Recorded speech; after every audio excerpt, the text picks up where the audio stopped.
Access granted.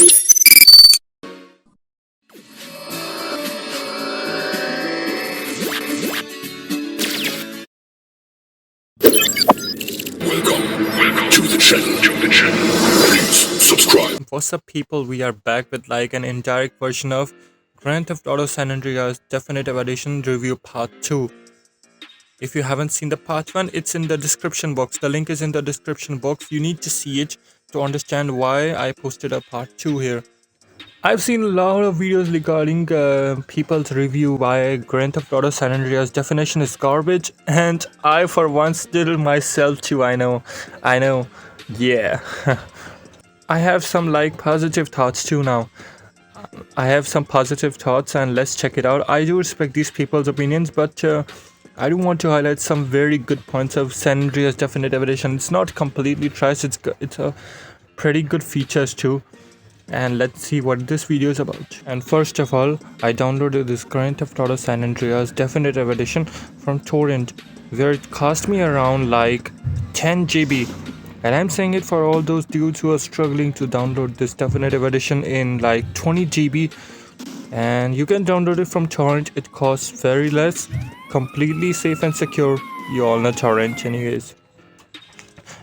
First of all, I know that I did a review of the definitive edition earlier too, but at that time I didn't have the game actually. So this time I have played it, and now I can give like a part 2, a better review.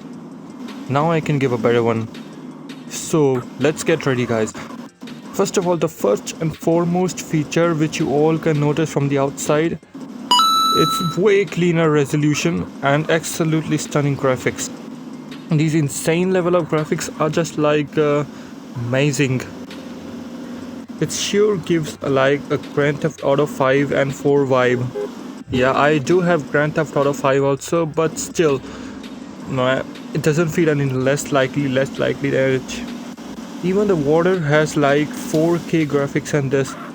Totally, I think people actually wanted this remastered version, and it is here now. Well, this is the first thing that everyone notices, because it's the main thing to notice when you are playing this game. You see the graphics of the game, you see the resolution of the game. It's one of the things that matters, the quality of the game. Yeah, graphics might cause a bit of lagging. Yeah, high resolution causes lagging, you know, but you can simply like lower them in the resolution settings. That's what it is for. Don't be so lazy, you can do it. Well, graphics is one thing. Another thing I like is this retry, because obviously I really hated when you are on the verge of completing the hardest mission and suddenly this happens. You have to go all the way back to that location to begin it from, and with the absolute starting. This sucks my ass. This mission is fucking stupid. How am I supposed to do this faster? Seriously, it's again completely random. Gamer rage, I can understand it. I get it.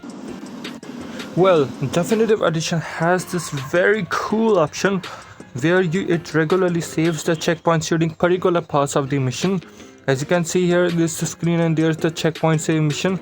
So even if you fail the mission afterwards from this point, you are gonna resume from the same point the last checkpoint was saved, and you don't have to even go back to that place. It's gonna simply start from that position only when you confirm this checkpoint.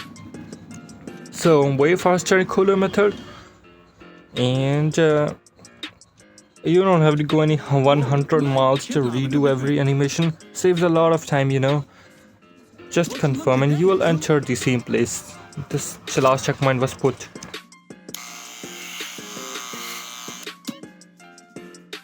Real fly, dude. Real fly. The character faces have also undergone unsurprisingly some new changes to fit in with the new graphic version.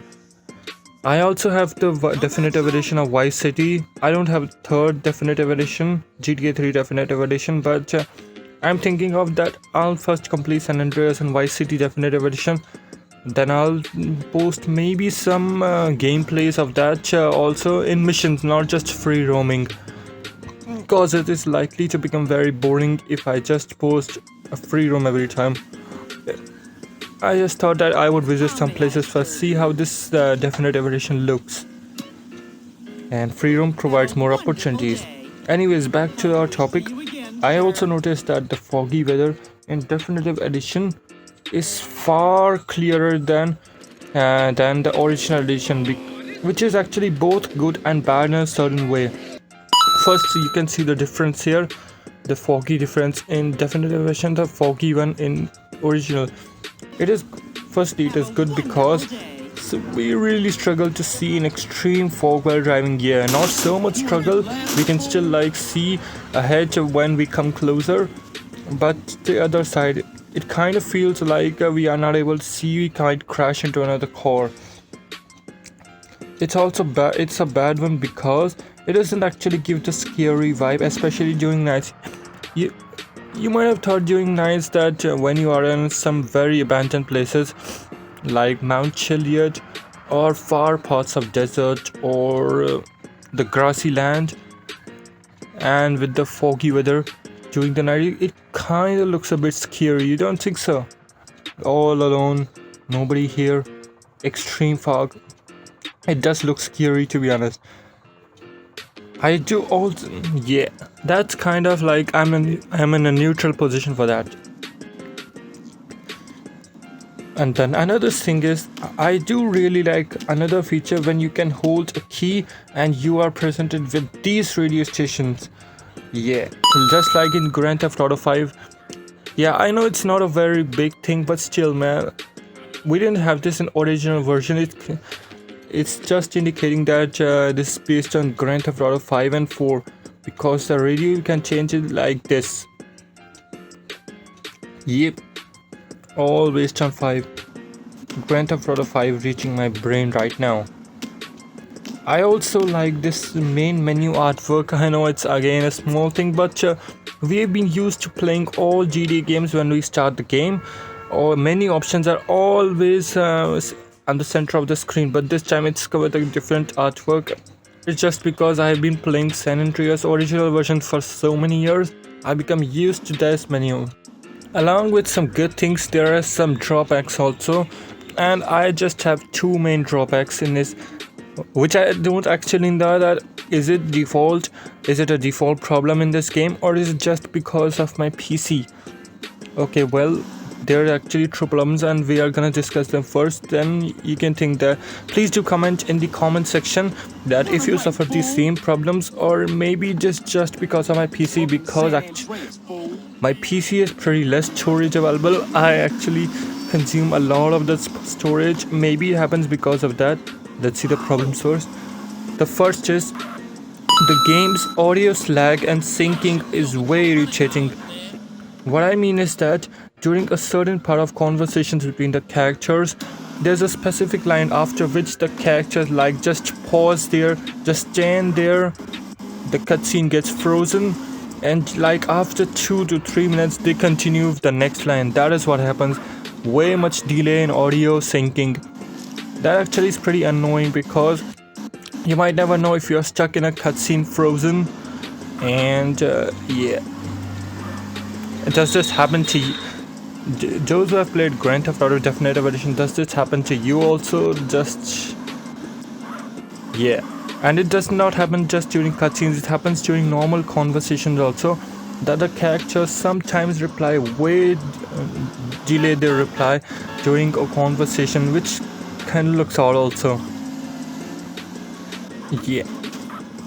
The second problem is that it's a main problem, it's a bit of glitch problem in the game. Like when you are driving, you enter a particular area like from a draw distance which is unglitched, and as soon as you enter that area, the game hangs for a bit. Yeah, it hangs for a bit.